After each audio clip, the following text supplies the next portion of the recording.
Ulat News Updates. Ako po si Cesar Soriano para ihatid ang nangungunang mga balita sa buong kapuluan ngayon. Patay ang isang high-value individual na sangkot umano sa iligal na bentahan ng baril matapos mauwi sa armadong engkwentro ang entrapment operation ng pulisya sa Barangay Rawis, Calbayog City, Samar nitong Enero 14. Kinilala ang suspect sa alias na Ronron, residente ng Barangay Loo.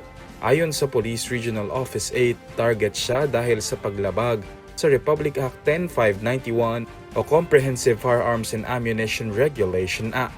Sa operasyon bandang 9:55 ng gabi, naghinala umano ang suspect sa kanyang katransaksyon kaya pinaputukan ng poster, buyer at mga operatiba upang makatakas.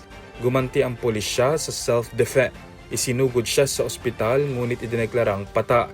Na-recover ang .45 caliber pistol, bala, hinihinalang illegal na droga at 15,000 pesos na buy-bust money.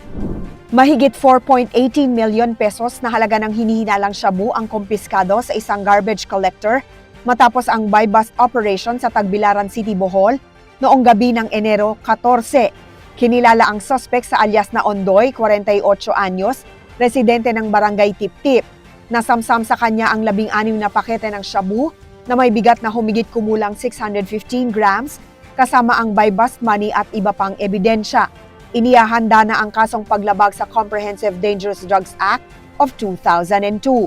Samantala, kinilala ng sangguniang panglungsod ng Tagbilaran, ang PNP Bohol, sa hiwalay na 69.9 million pesos drug bust noong Enero 6 sa Barangay Dampas nang nasamsam ang mahigit 10 kilo ng shabu at arestado ang 2 high-value individual. Pinuri rin ng Pro 7 ang PIU Bohol sa pamumuno ni Police Lieutenant Colonel Jomar Pomarejos sa tinawag na pinakamalaking drug haul sa kasaysayan ng lalawigan.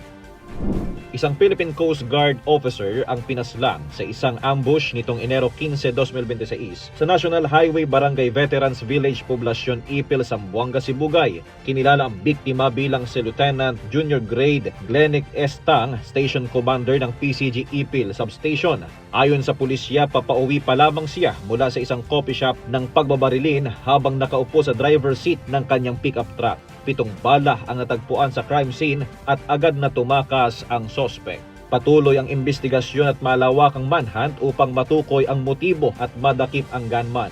Humihingi na rin ang mga otoridad ng tulong mula sa publiko para sa anumang impormasyon.